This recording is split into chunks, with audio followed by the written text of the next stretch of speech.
Olá, boa tarde a todos. Eu me chamo Jaques, sou servidor da Secretaria de Saúde na sua área administrativa. Sejam todos bem-vindos. Como um recurso da acessibilidade me permite uma audiodescrição rápida e breve, eu sou um homem de cor parda, de cabelos grisalhos, uso óculos de grau com armação escura, estou usando uma camisa social azul clara e gravata azul escura. Apareço juntamente com os demais aqui que estão aparecendo na sua tela, do tórax para cima, enfatizando a cabeça para aparecer na tua tela. Conosco aqui estão o nosso palestrante, a doutora Célia, e também o desembargador Álvaro Noga, que é o gestor regional do Programa do Trabalho Seguro na nossa região. O nosso encontro de hoje tem como objetivo a apresentação da palestra Flexibilidade Psicológica, Como Sobreviver e Não Enlouquecer em um Mundo Tão Caótico. Lembrando mais uma vez que essa palestra está no escopo do Janeiro Branco. O Janeiro Branco é uma campanha que visa alertar para os cuidados com a saúde mental e emocional, a partir de prevenção das doenças decorrentes do estresse, como ansiedade, depressão e pânico. E seu objetivo é chamar a atenção para as questões e necessidades relacionadas à saúde mental e emocional das pessoas e das instituições. No decorrer da palestra, nós vamos disponibilizar aqui a lista de participação para você acessar o link e participar, que vai registrar uma hora de treinamento. E você também poderá, ao final, o nosso palestrante já nos disse que poderão ser dirigidas perguntas no momento final da sua palestra. E para já fazer a apresentação aqui, nós passamos a palavra ao doutor desembargador Álvaro Noga. Doutor Noga. Bem, a todos o meu obrigado pela presença. Eu sou Álvaro Noga, um homem de 60 anos, e eu sou careca, sou branco, estou com uma camisa social azul clara cinza, sem gravata e um blazer azul marinho. Meu fundo está embaçado. Feita essa ligeira autodescrição, eu digo o seguinte: o trabalho que eu desenvolvo a partir desse ano é relacionado com o Programa de Trabalho Seguro. É um programa nacional de toda a Justiça do Trabalho. Ele é coordenado atualmente pelo ministro Balazeiro, que é assim apaixonado pela questão da saúde e segurança do trabalho. Janeiro Branco é uma atividade que o nosso tribunal incorpora em todos os seus aspectos. E nesse ano, esse Janeiro Branco, sempre, como sempre, porque é pertinente, está sendo conduzido e organizado pela Secretaria do Serviço Médico do Tribunal Regional do Trabalho da Segunda Região. Será disponibilizado posteriormente e ele ficará principalmente a serviço dos programas de trabalho seguros, diversos diretórios a nível nacional, pois existem todos os tribunais, contando com pelo menos um desembargador e um juiz do trabalho, que vão desenvolvendo as atividades de trabalho seguro. Janeiro é branco, porque nós estamos começando o ano? Não, porque a gente precisa ficar mais sereno. A gente está começando o ano, vamos escrever nesse janeiro e fevereiro, março, abril para frente o que for melhor possível. E, por certo, contando com o conteúdo maravilhoso da palestra prevista para esta tarde. Agradeço a todos, agradeço a Juliana Varela, que é também minha integrante, a nossa juíza regional do Trabalho Seguro, e me coloco à disposição de todos para essas questões de trabalho, segurança do trabalho, saúde do trabalhador. E agradeço demais ao nosso palestrante e devolvo a palavra ao cerimonial. Obrigado, doutor Álvaro. Sempre espirituoso, sempre muito preciso e oportuno. Também, agora dividindo a tela também conosco, a doutora Célia Torres, que nos assiste, ela é diretora da Secretaria de Saúde do Tribunal. A palestra de hoje, ela ficará disponibilizada no espaço da Secretaria de Saúde da Intranet. Quem tiver depois quiser conferir novamente, né? E já fará uso da palavra para a apresentação o doutor Luiz Carlos de Oliveira Júnior, que é doutor em Ciências de Saúde, professor da Universidade Federal de Uberlândia e fundador da Escola Brasileira de Medicina do Estilo de Vida, AMEV Brasil. Doutor Luiz Carlos, a palavra está com o senhor. Muito obrigado. Boa tarde a todos. Meu nome é Luiz Carlos de Oliveira Júnior, eu sou médico, psiquiatra, professor da Universidade Federal de Uberlândia. Sou um homem de 45 anos, de pele clara, estou usando uma camisa azul e um blazer bege, e é um prazer estar hoje aqui com vocês para falar desse tema que é extremamente interessante. Todos os slides que eu vou apresentar, eles têm frases que eu vou estar lendo, então para essa descrição acessível, pode ficar tranquilo, eu vou ler todas as frases, né? E quando as imagens aparecerem, eu as descrevo. Bom, eu gostaria de agradecer imensamente o convite, agradecer o Dr. Álvaro, doutora Célia, doutor Demétrio pela oportunidade, Gisele, que fez o convite também, né? Nós ficamos aí vários meses acertando os detalhes para conseguir estar com vocês aqui, e é um grande prazer, né? O título dessa conversa nossa vai ser Flexibilidade Psicológica, uma proposta para vocês sobreviverem e não ficarem loucos num mundo que parece muito caótico. Bom, caos, mudança, insegurança, incerteza, confusão, são todas palavras que surgem na mente quando todos nós paramos para pensar o mundo em que a gente está vivendo.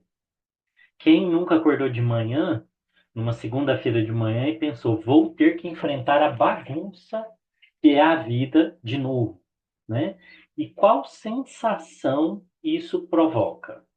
Medo, angústia, ansiedade. Quando a gente pensa nessa ideia de como o mundo está, de como ele caminha, os desafios que a gente enfrenta na nossa vida todos os dias, eu acho que o sentimento mais importante que aparece, com certeza, é esse, né? A sensação de insegurança, de medo, de incerteza, né? Que provoca ansiedade, provoca esse aperto no peito, né? Está centrado em volta dessa ideia, o medo.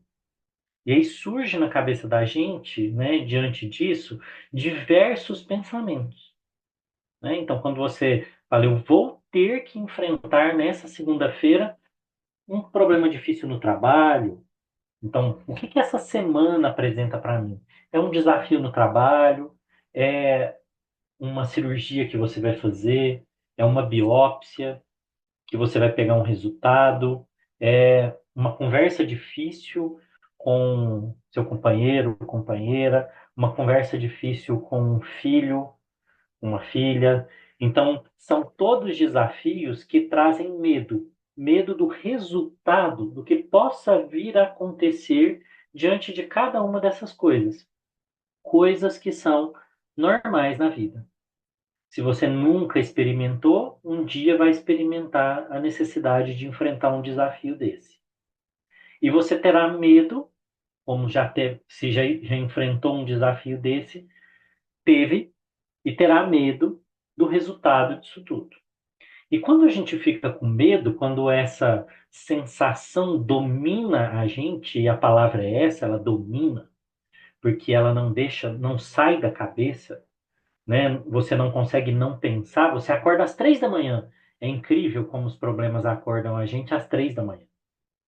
É excepcional, né? No meio da noite, às 3 da manhã, você começa a pensar no problema do outro dia.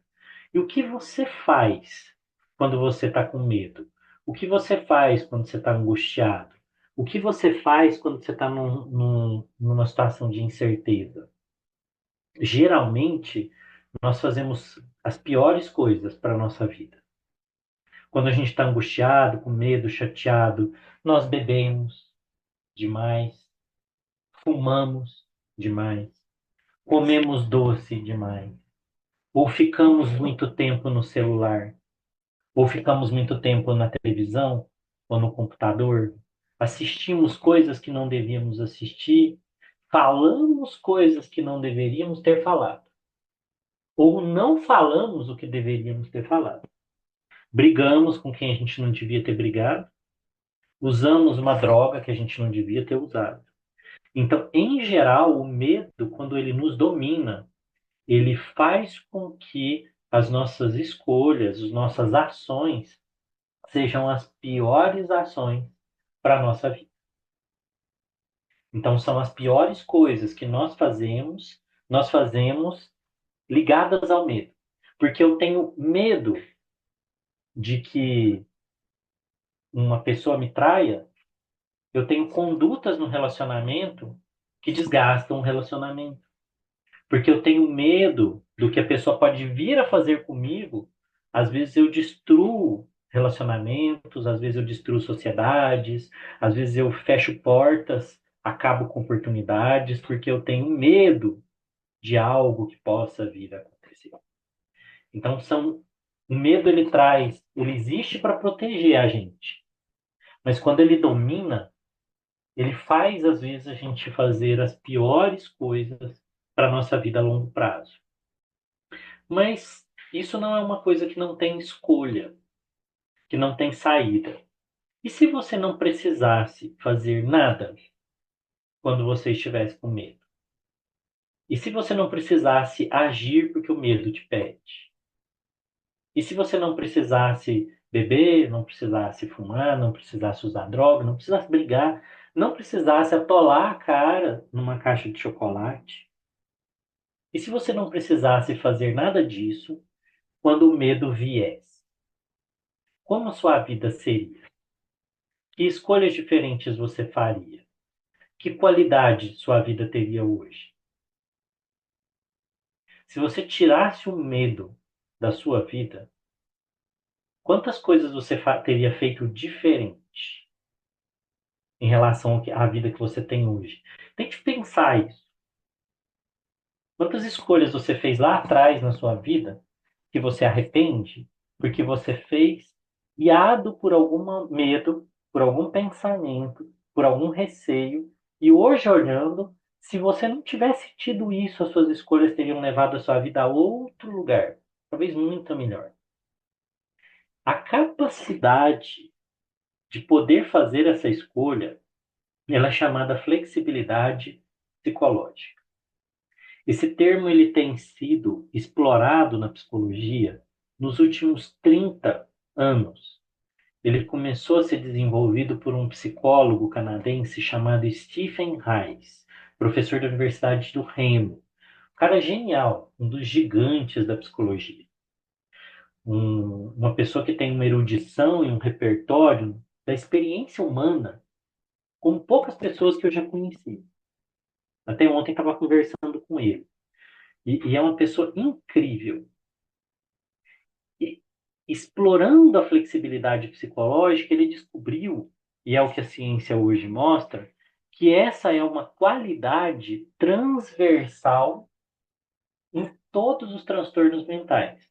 Não ter flexibilidade psicológica, a inflexibilidade psicológica, está ligado a ter maior risco de depressão, maior risco de ansiedade, mas também está relacionada a mais problemas no trabalho, mais problemas nos relacionamentos, mais problemas de saúde física. Então, a flexibilidade psicológica, a capacidade de estar nesse mundo caótico e não se tornar o caos, porque é isso que é enlouquecer. É quando o caos de fora invade dentro e se torna quem você é. Você se torna uma bagunça interna. Isso é que é a loucura, né? É você não ter ordenamento de emoções, de pensamentos, a racionalidade guiada pela linha correta, essa bagunça é que eu estou chamando de enlouquecer. Então, é a capacidade de estar nesse lugar sem que o caos invada e se torne quem você é. A flexibilidade psicológica, ela é uma qualidade que você treina. Isso é que é o mais interessante. Ela não é uma coisa que você tem ou não tem. É uma coisa que você treina. Enquanto você não tem a flexibilidade psicológica, você é um arraso no mundo. Selvagem. Eu acho que essa é a melhor definição que a gente pode dar para uma pessoa que vive guiada pela inflexibilidade psicológica. Ela funciona de forma selvagem, de forma violenta no mundo. Ela reage ao que acontece. Enquanto que quando você tem a flexibilidade psicológica, você é mais inteiro e mais dono de si mesmo. E aí você age ou não age no domínio da sua vontade, daquilo que é importante para você. Então, essa é a importância da flexibilidade psicológica. O que é isso, flexibilidade psicológica? E como que eu alcanço ela? Existem três dimensões na flexibilidade psicológica. E isso aqui talvez seja o mais interessante de toda a palestra, de toda a nossa conversa. É entender como eu alcanço e como eu treino a flexibilidade psicológica. O que o Stephen Hayek e dezenas, centenas de pesquisas científicas nesse tema mostram nos últimos 30 anos é que o primeiro passo, a presença, isso aqui é tudo treinável. Então você pode aprender a fazer isso. Quando eu conheci o conceito da flexibilidade psicológica, na primeira formação em terapia de aceitação e compromisso, que é o que o Stephen Hayek criou, eu olhei aquilo e falei: uau, minha vida mudou agora. E vocês vão perceber, vocês vão entender por que que a vida muda quando você entende esse conceito. Primeiro, presença. Estar no aqui e no agora. Ah, mas eu não estou no aqui e no agora? 99,9% das vezes, eu te garanto, você não está no aqui e no agora. Você está em qualquer outro lugar, dentro da sua cabeça, pensando outras coisas ou pensando coisas sobre onde você está. Pare e preste atenção. Se você está de verdade presente a maior parte do tempo no aqui, no seu aqui e no seu agora. Não está. Você está. Você fica um segundo no aqui e no agora e começa a pensar no problema lá de casa, naquele processo, naquela discussão que você teve, naquela reunião que você terá, naquela conversa difícil daqui a um mês, ou em alguma coisa que aconteceu lá atrás na sua vida, quando você tinha 5 anos de idade, quando você tinha 12, aquele rala que você levou da sua avó aos 15, aquele puxão de orelha do seu pai aos 16, aquele término de relacionamento aos 17, aquela traição que você sofreu aos 22, um problema no trabalho que você teve aos 30, você está em qualquer outro lugar, preso nos seus pensamentos e não no aqui e no agora. Por que que isso é importante? Porque a flexibilidade psicológica é a capacidade de ter escolha do que eu vou fazer. Como que eu posso ter escolha se eu não estou aqui? Se eu não estou prestando atenção no que está acontecendo? Se eu não tenho os elementos para poder decidir? Vocês trabalham na justiça. O que mais se faz no trabalho do juiz, no trabalho de vocês, é colher elementos para uma decisão.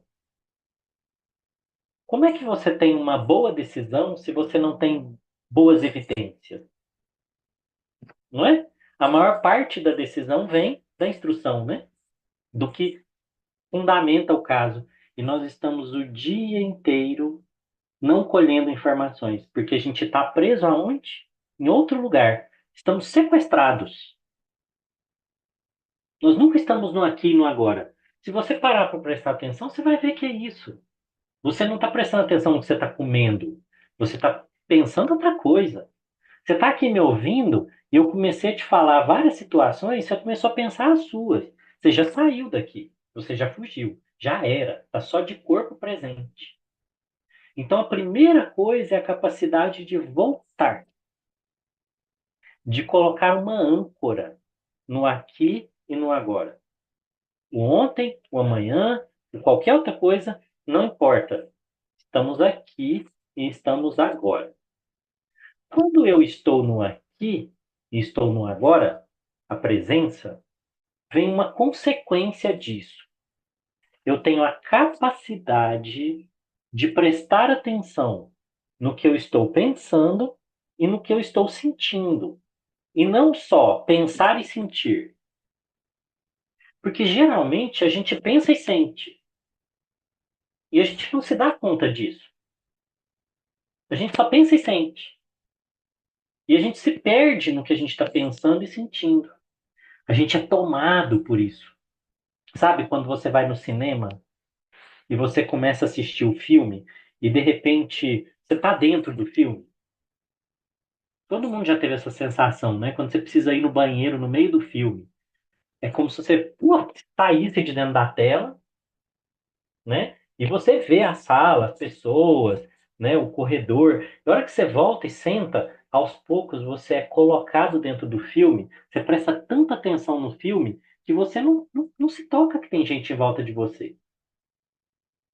Então, em geral, quando a gente não está presente, a gente está enfiado dentro dessas emoções e desses pensamentos.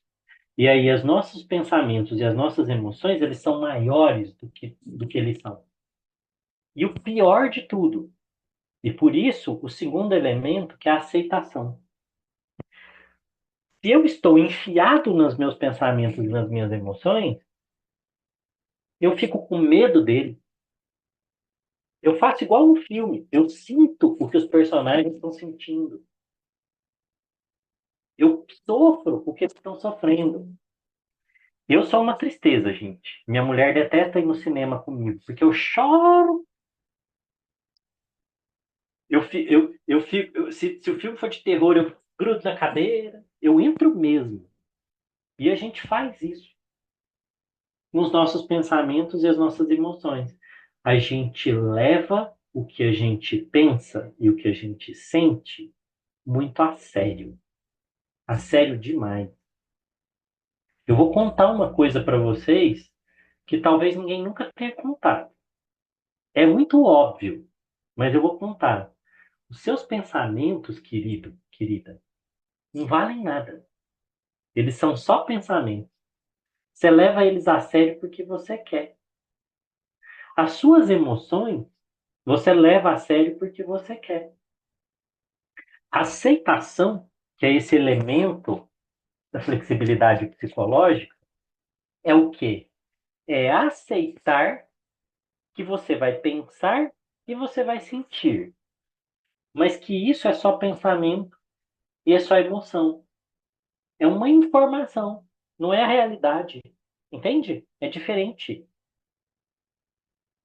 Sabe aquele momento em que você começa assim na sua cabeça? Ah, eu sou um idiota. Eu não dou conta. Eu sou burro, eu sou incapaz, eu não vou dar conta de fazer isso, eu não vou dar conta de fazer aquilo. Quem nunca, né? Quem nunca sentiu? Quem nunca falou isso para si mesmo? O que você pensa de você vale muito pouco. É isso que aceitação significa. Disfusão cognitiva é o termo que a gente dá. É você aprender a não levar a sério o que você pensa e o que você sente.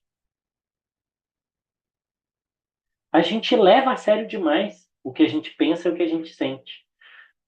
Pessoa que é tímida, que tem ansiedade social. Eu dou o meu exemplo. Eu tinha ansiedade social. Eu era extremamente tímido quando eu era adolescente. Qual que é o problema? É porque eu penso, quem tem ansiedade social pensa assim, ah, aquela pessoa vai pensar isso, aquilo e aquilo outro de mim. E eu levo aquilo a sério. Aí eu gosto de brincar com os meus pacientes. É muito doido isso, porque são dois superpoderes. É ler pensamento e adivinhar o futuro. Eu já estou adivinhando o que o outro pensará de mim. Olha que absurdo isso. Dois superpoderes. Eu leio o pensamento do outro e leio no futuro. Ele pensará isso de mim. A aceitação é aprender a deixar o pensamento vir, a deixar a emoção vir e saber não levar isso a sério. Gente, quantas brigas acontecem porque as pessoas levam as coisas a sério demais? Porque elas não são capazes de olhar para os pensamentos, para as crenças, para as vontades, para os desejos dela em perspectiva. Quanta briga acontece por isso? Vocês devem ver isso o tempo inteiro aí na justiça. A pessoa não tem a capacidade de colocar um passo atrás para pensar se o pensamento dela é verdadeiro. E toda a tragédia acontece por isso. Porque eu pus na minha cabeça isso. E eu não consegui relativizar. Então, primeiro é conseguir estar presente. Para poder observar, estar no aqui e no agora. No domínio da atenção. Segundo, estando no aqui e no agora, e não preso no pensamento, conseguir notar, eu estou pensando, eu estou sentindo, mas eu não tenho que fazer nada com isso.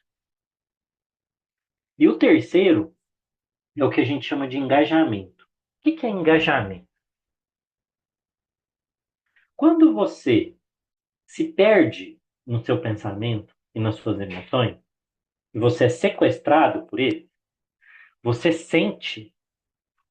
E o que você tem vontade de fazer? Se livrar daquilo o mais rápido possível. O que você faz para se livrar daquilo o mais rápido possível? Tem gente que acende um cigarro,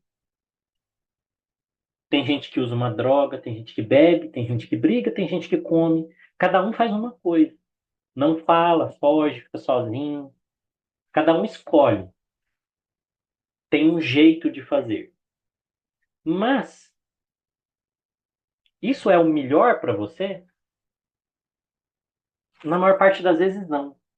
Quem que está dominando a sua vida quando você faz isso? O seu pensamento e a sua emoção. Você está sob o domínio de algo que vale muito pouco. Você está sob o domínio do medo. Isso é o que a gente chama de comportamento impulsivo. Eu vou lá e faço. Vou lá e brigo. Vou lá e resolvo. Né? Mas existe uma alternativa? Existe. O engajamento. O que significa engajamento? É quando eu descubro e centro toda a minha vida em volta dessa palavra. Valor. O que é valor? Que é importante para você. No fundo, o que tem significado na vida. Então, a flexibilidade psicológica, o coração dela, está no quê? No reconhecimento de que existem coisas que são extremamente valorosas e que determinam a minha vida e as minhas escolhas. Valor é uma forma de agir. É porque eu decido fazer algo. O Stephen Hines, ele fala um negócio interessante. Às vezes a gente descobre o valor pela dor. Se você prestar atenção, as coisas que doem na sua vida é porque tinha um valor ali que foi desrespeitado. Por exemplo, eu tenho um valor muito caro para mim. Amor ao aprendizado. Eu gosto de aprender. Não é à toa que eu virei professor. Determinou a escolha da minha vida. Determinou a carreira. Determinou do que o que eu faço para viver esse valor. Então você vai descobrir o que é valoroso para você em diversas situações. Vou dar um exemplo, né? Às vezes quando uma pessoa sofre num relacionamento amoroso, porque ela é extremamente ciumenta. Qual que é o valor ali? Confiança. Mas olha que louco. Por conta do valor confiança, ela desconfia. Olha como o ser humano é, né? A gente é capaz de perversões. O valor, ele às vezes é vivido de um jeito torto. Então, por que você sofre no relacionamento? Porque você gosta de confiança. É um valor para você. Porque você gosta de companheirismo. Um outro valor para mim, é extremamente valoroso para mim uma relação de companheirismo. Se alguém mexer com um amigo meu, vai ter problema. Se ele tiver errado, depois pode ter certeza, eu vou bater nele. Ele vai se ver comigo, mas não mexe porque o amigo é meu. Outro valor importante, justiça. Eu odeio ver gente injustada. Eu posso não gostar da pessoa, não quero ver ela pintada. Mas se alguém fizer uma injustiça com ela, eu virei o melhor amigo dela naquele momento. Porque isso é valor. Quando a gente tem flexibilidade psicológica, não é mais um medo, o pensamento, a ideia que importa. É o valor. Por isso a gente fala de engajamento, porque a gente escolhe com base no que é importante. E não porque a gente quer correr a qualquer custo do que a gente tem medo. E aqui que é a grande pegada da flexibilidade psicológica. Diante da vida, você age guiado pelo que você tem medo ou você age guiado pelo que é importante? As escolhas que você faz, quando você as faz, se você não tiver no presente, você vai fazer só qualquer coisa para fugir daquilo. Por isso é que é o perigo de não estar presente. Mas quando você está presente, você tem um espaço de escolha que você pode pensar qual valor importa e fazer o que é importante. Eu gosto de usar uma metáfora para os meus pacientes, que eu vou dar para vocês e vocês vão guardar na cabeça aí. Imagina agora um coelho. Imagina um coelho correndo. Ele está lá correndo. Você vê um coelho passar na sua frente correndo. Por que que o coelho corre? O coelho não quer perder peso e não quer ganhar a maratona de 21 quilômetros. Só tem duas opções para o coelho. Quem faz isso é a gente. Coelho só tem duas opções. Ou ele corre do que ele tem medo, de uma raposa, ou ele corre atrás da cenoura. Não é? Só tem dois motivos para esse movimento: correr atrás da cenoura ou correr da raposa. Qual movimento é mais feliz? Correr para a cenoura. Porque colher da raposa não é um movimento feliz. E tem um detalhe muito interessante. Não é possível para o coelho correr da raposa atrás da cenoura. Não existe. Ou ele corre para a cenoura, ou ele corre da raposa. Os dois ao mesmo tempo ele nunca fará. Não é possível. Quando ele corre da raposa, ele não olha para a cenoura. Você é o coelho. Você é um coelho. Eu sou um coelho. Nós estamos o tempo inteiro com uma escolha. Porque correr a gente vai ficar correndo. A gente sempre corre. Mas você está correndo da raposa que está só dentro da sua cabeça. Ou você está correndo atrás da cenoura, que é valoroso para você. A grande loucura, e aqui que é o louco, é que a raposa, se eu parar de correr, ela para de correr. Porque ela é o seu pensamento, ela é a sua emoção. Se você parar, ela não corre mais atrás de você. E aí você pode falar, e aí, nessa situação que eu tô agora, por pior que ela pareça nos meus pensamentos, onde tem cenoura nele? Qual é a cenoura? Isso que eu descrevi nessa metáfora é a flexibilidade psicológica. É a capacidade de procurar a cenoura e não correr de uma raposa que não existe, ou que só existe enquanto eu corro dela. Eu parei de correr, ela parou de existir. E qual é a consequência disso? Quando eu passo a fazer escolhas baseadas em valor, eu alcanço a maior qualidade de vida possível. Eu não me arrependerei das minhas escolhas. Eu não farei as piores escolhas da minha vida, porque eu sei porque eu escolhi. Eu não vou brigar quando eu não devo, vou brigar só quando precisa, por boa razão. Eu vou comer o que eu devo comer, eu vou beber o que eu devo beber, eu vou parar de fazer escolhas ruins para a saúde, eu vou melhorar os meus relacionamentos e, na hora que a raposa aparecer lá na esquina, eu parar e falar qual é a cena? O que nessa situação é valoroso para mim? A capacidade de fazer isso é a flexibilidade psicológica. Eu gosto muito desse quadro. Essa obra aqui, esse quadro que eu estou mostrando, é um quadro do Rembrandt que chama Tempestade no Mar da Galileia. Então ele mostra um barco com 14 pessoas dentro.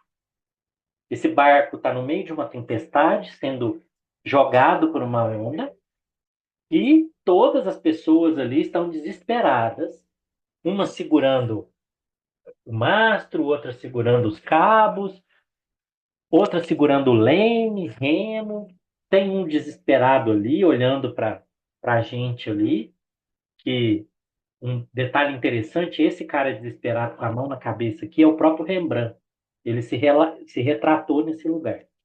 Mas tem uma pessoa na popa do barco que está tranquila, que está até meio deitado, assim, e que está de boa na lagoa. Essa pessoa é Jesus, porque esse Tempestade no Mar da Galileia é um trecho do Evangelho, né? Não importando aqui a cena religiosa, de onde ela vem, esse quadro, para mim, é uma metáfora da vida. É uma metáfora da flexibilidade psicológica. A cabeça da gente parece uma coisa tempestuosa, a gente pode desesperar, mas essa é uma das escolhas. Existe uma outra escolha: ficar tranquilo e ver o que vai acontecer e fazer uma escolha valorosa. Saber por que ficar em paz. Então, a flexibilidade psicológica é, no fim, a liberdade de viver a vida mais significativa que eu escolher. Porque eu escolhi, eu estive presente, eu aceitei a tempestade da vida, eu não deixei que ela me invadisse, me tomasse, porque é o que a gente deixa acontecer, deixa que o caos invada. E eu aprendi a usar o valor para fazer escolhas. Não importa o que aconteça. Qual é o resultado disso? Vidas mais significativas, melhores escolhas, felicidade e muito mais qualidade de vida. Absolutamente isso é treinável. Treinável. A partir de agora, eu vou te convidar a um desafio e uma experiência. A fazer o exercício do coelho o tempo inteiro. Tudo que você for fazer, você para e pensa. Eu quero fazer isso porque é uma cenoura ou porque eu tô correndo da raposa? Ah, eu tô com a vontade de xingar aquela pessoa. Espera um pouquinho. É cenoura ou é raposa? Se você decidir xingar porque é valoroso, ótimo. É porque foi valoroso. Você fez a escolha porque era valoroso, porque valia a pena a briga. Mas você vai ver que às vezes as escolhas são outras. Quando tiver, vou acender o seu próximo cigarro. Espera um pouquinho. É raposa ou é cenoura? Vou tomar vou pegar a cerveja. Espera um pouquinho. É raposa ou é cenoura? E com o tempo você vai treinar tão bem que você vai começar a fazer ótima. Espero que contribua para vocês, né, essa ideia da flexibilidade psicológica. Ela é uma ideia muito simples, mas complexa de um outro lado, e que hoje a gente sabe que se você não tiver flexibilidade psicológica, o seu risco de depressão, ansiedade, uso de droga aumenta absurdamente. Se você tiver, sua vida vai ser muito, muito mais fácil. Joia? Agradeço novamente a oportunidade de dar um tempinho aqui para a gente fazer perguntas se vocês quiserem. Ô, doutor Luiz Carlos, que palestra excelente. Nós estamos vendo aqui os comentários. O senhor sabe de uma coisa? A partir da minha experiência aqui, sentado ouvindo o senhor falar, a impressão que eu tenho é que nós vamos até entrar num certo momento paradoxal, porque o senhor falou a bagunça de pensamentos. São tantas informações que o senhor suscitou, tanta coisa que o senhor tocou, e eu tenho a impressão que nós todos estamos pensando aqui, ordenando esses pensamentos para nos encaixarmos e vermos, para então começarmos a fazer as perguntas, porque trouxe vários assuntos, pelo menos do meu ponto de vista aqui, e o senhor no final, nós temos aqui uma pergunta de alguém que fez o que Sim. então é a flexibilidade, o senhor acabou agora de responder toda essa liberdade de viver a vida mais significativa que possível. E é possível viver, doutor, essa liberdade? Tem que ter disciplina. É a pergunta que eu faço. Bom, se disciplina for o esforço de você parar e centrar, buscar a presença, dar um passo atrás e falar assim, bom, é cenoura ou é raposa? Deixa eu tomar conta, tomar posse dos meus sentimentos, dos meus pensamentos, e não deixar que eles tomem posse de mim.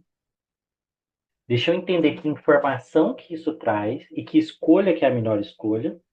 Se for isso, a disciplina, sim. É preciso aprender esse hábito.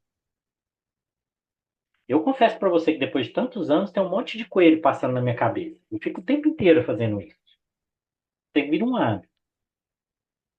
Tem uma pergunta aqui que ela é interessante, né? É possível relacionar a flexibilidade psicológica à capacidade de rever opiniões e conceitos? Absolutamente. É isso. É dar um passo atrás. É dar perspectiva e você olhar e falar o quê? O que eu estou pensando não é verdade. É um pensamento. A gente toma os nossos pensamentos, opiniões, conceitos, crenças, como se eles fossem verdadeiros. Eles não são. Eles são só pensamentos, conceitos, ideias. Eles não são a verdade. Já perceberam tanto que as pessoas brigam por uma coisa que não existe? É uma ideia. As pessoas brigam por conta de uma ideia. Ideia é o quê? É algo que não existe. Está só na cabeça. Então, sim, a flexibilidade psicológica ela é um elemento que leva à flexibilidade intelectual. A capacidade de repensar, pensar de novo, né? Pensar outra vez e avaliar se está certo, porque é só uma ideia, né? E aí muitas brigas no mundo, ou com certeza o tribunal estaria com muito menos processo hoje para trabalhar se as pessoas tivessem flexibilidade psicológica, né? Porque muito do que acontece são apego a ideias, a emoções, a vontades. Entendi. Nós temos aqui algumas questões mais pontuais. Sim, Acreditamos que talvez a resposta seja mais de natureza interna, institucional, do que propriamente do que o senhor abordou, por exemplo, como as pressões, né, superiores, institucionais, para que haja mais produção. A pessoa pergunta, como lidar com essa pressão? O senhor poderia dar alguma contribuição, doutor? Até porque a pergunta foi feita. sim. né? Todo mundo passa por isso. Isso é um dado de realidade, né? Isso é um dado de realidade. A gente vai ser pressionado por metas. Essa é a vida, né? A flexibilidade psicológica, ela coloca a gente numa postura em que a gente não briga contra o que tem no mundo real. Não adianta. Não adianta a gente ficar reclamando. Não adianta a gente ficar querendo que o mundo fosse diferente. Ele está dado assim. Como que a gente lida com isso? É parando e pensando, diante dessa situação, o quanto são os meus sentimentos, os meus pensamentos, os meus desejos que me fazem sofrer, e não a realidade em si. O que que é valoroso fazer diante dessa situação? O que que é possível fazer e qual que é a melhor forma de lidar com isso?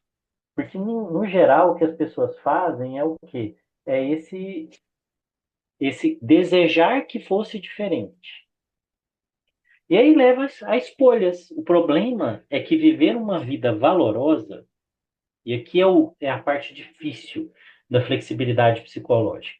Viver uma vida valorosa leva a um compromisso, a uma responsabilidade que leva a gente, às vezes, a fazer escolhas difíceis, escolhas muito difíceis. Por exemplo, a gente que trabalha muito na saúde, né? Eu trabalho educando médicos, né, com educação médica. Às vezes a gente vê, né, pacientes médicos ou pacientes enfermeiros, por exemplo, né, que têm um estilo de vida péssimo. Não consegue dormir porque dá plantão à noite, não consegue fazer atividade física, não consegue se alimentar direito. E aí vem a questão, né? Que eu faço, né, assim, olha, não tem jeito, né? É, não dormir 8 horas à noite, de noite, tem um preço que você paga, ah, mas eu dou plantão à noite. Aí vem uma escolha difícil. Qual é a escolha difícil? Você vai ter que escolher a consequência de dar plantão à noite ou construir um caminho mais difícil que será você não trabalhar nesse lugar mais, em que você dá plantão à noite. Então, assim, é duro, mas a flexibilidade psicológica, o viver de forma valorosa, ela leva a uma é, responsabilização pela vida que às vezes leva a escolhas difíceis. Aí veio até uma pergunta aqui interessante, né? Como a pessoa faz para afastar lembranças tóxicas? A gente não faz esse esforço. Quanto mais você fizer, pior fica. Por isso é que o termo aceitação, ele é usado. Aquilo que aconteceu, aconteceu. O que de valoroso eu posso fazer com aquilo? Porque não adianta eu ficar querendo não pensar e não tem utilidade nenhuma, não tem utilidade nenhuma eu ficar pensando nisso. O que eu posso fazer de valoroso a partir de então? A gente chama isso de crescimento pós-traumático. Eu posso viver um estresse pós-traumático e ficar lutando contra isso, e posso ter um crescimento pós-traumático, né? E aí eu vou ter uma mudança de vida. E aí a questão não é nem essa expressão, aceita que dói menos. Não é isso. Não é nem isso, né? Dói de qualquer jeito. Mas é qual escolha tem mais significado. Vai doer ficar na situação que você tá, vai doer você tomar uma atitude para sair dali. Então não adianta, né? É qual escolha tem mais significado, porque tá calcada num valor meu, tá alicerçada numa coisa que é valorosa. Nós Vocês temos, entendem que isso tem um um ethos, né? Traz junto uma certa ética de viver, um caminho diferente de vida, de lidar com a vida. Já Vamos lá, doutor. Muito, muito boa a sua abordagem. Tem aqui até a Michele falando que acredito que desenvolvendo essa forma racional de enxergar os fatos da vida, tudo pode se tornar muito mais leve. Obrigada por nos trazer esse olhar. De fato, é o que eu falava no começo. O senhor trouxe tantas situações novas a partir da minha experiência que merece que nós reflitamos um pouco mais a partir dessa palestra.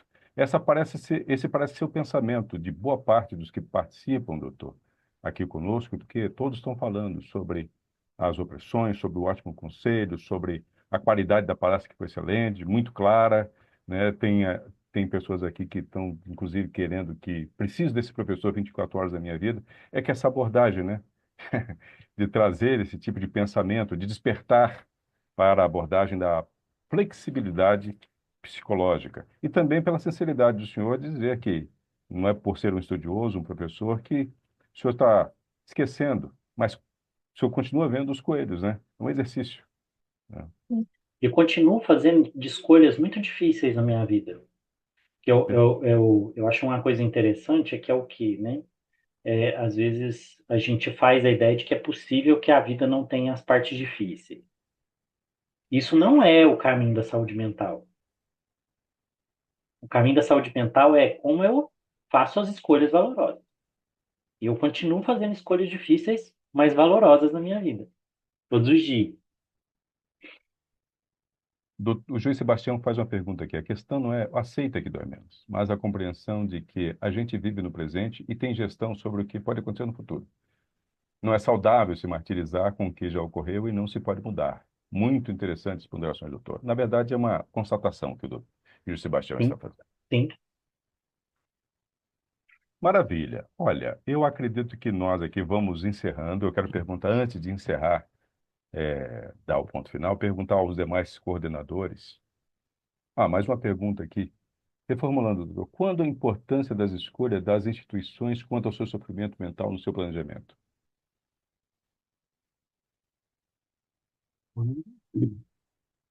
Assim, Seria qual a importância, né? é. Tá. Bom, toda instituição, né, qualquer que seja, pública, privada, qualquer instituição que é agrupamento das pessoas de forma organizada, ela tem a sua finalidade, né? E ela tem uma cultura própria, né? Cada lugar tem a sua cultura. Essa cultura, alguns lugares têm uma cultura que é baseada em um valor ou em outro, né? E daí que nasce isso tudo, né?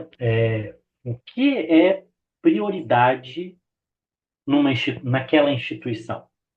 Quais são os valores e qual a cultura explícita e implícita daquele lugar? E aí, essa questão, né? Eu me alinho com a cultura desse lugar? É a pergunta que eu sempre tenho que fazer para mim. Eu me alinho com a cultura desse lugar? Né? Tem lugares em que, se você pergunta, né, tem que ser prioridade? Não necessariamente. Cada lugar tem a sua cultura. É duro falar isso, né? Mas assim, não necessariamente. Não tem nada que obrigue que um lugar tenha como valor a preocupação com isso. Aí eu tenho que me perguntar se é o lugar que eu quero estar. Credo, né? Mas eu gosto de brincar uma coisa, né? Eu não sou nem otimista, nem pessimista com a vida. Eu sou realista. Todo psiquiatra tem que ser realista, né? E essa é a realidade. E aceitemos ela sim. Só que o problema é que ela pede uma escolha. Nossa, né? Perfeito. Poxa, vamos encerrando aqui com chave de ouro. Como ter acesso à gravação da palestra? As palestras ficarão gravadas na intranet do tribunal, no espaço da Secretaria de Saúde. Está bem? Doutor Álvaro, o senhor gostaria de fazer alguma consideração antes de encerrarmos com as considerações finais do doutor Luiz? Eu não sei como é que está a qualidade da internet do doutor Álvaro neste momento. Ele estava na abertura. Bom, ele está aqui logado, ele está na sala conosco. Eventualmente ele está. Bom, nós agradecemos então a presença de todos vocês. O doutor fará a consideração final antes de encerrarmos. Doutor Luiz Carlos, por gentileza. Obrigado, agradeço muito, né, o convite, e convido todos vocês a viver a vida com um salto de coragem, né? A vida é Doutor, preciso ser vida com salto de coragem. o doutor, eu sei que é consideração final, mas ó, o doutor Alva Novo, desembargador, ele está Sim. pedindo aqui, poderia o professor repetir o básico dos 3 pontos? Ah, Aceitação, sim. Presença, presença. estar presente, ancorado no aqui e no agora. Aceitar, aceitação. Aceitar que o que você pensa, o que você sente, são experiências, somente experiências, não são verdade. Terceiro, engajamento com seus valores. Fazer escolhas engajadas no valor. São os 3 elementos. Presença, aceitação, engajamento. Muito bem, E isso obrigado. exige coragem. Obrigado, professor. O doutor está explicando que ele não entrou porque ele está com uma limitação técnica de som e imagem. Doutor, Tranquilo, muito tranquilo. obrigado mais uma vez pelo apoio. Doutor, muito obrigado por suas considerações. A sensação que nós temos é que a palestra foi pouca e nós queremos mais. Como isso será? Creio que logo, logo nós iremos convidá-la a participar conosco com mais essa mensagem que o senhor está trazendo para nós. Muito obrigado, obrigado a todos que Muito estão obrigado. conosco e esperamos vê-los numa próxima. A todos, um bom ano e até a próxima.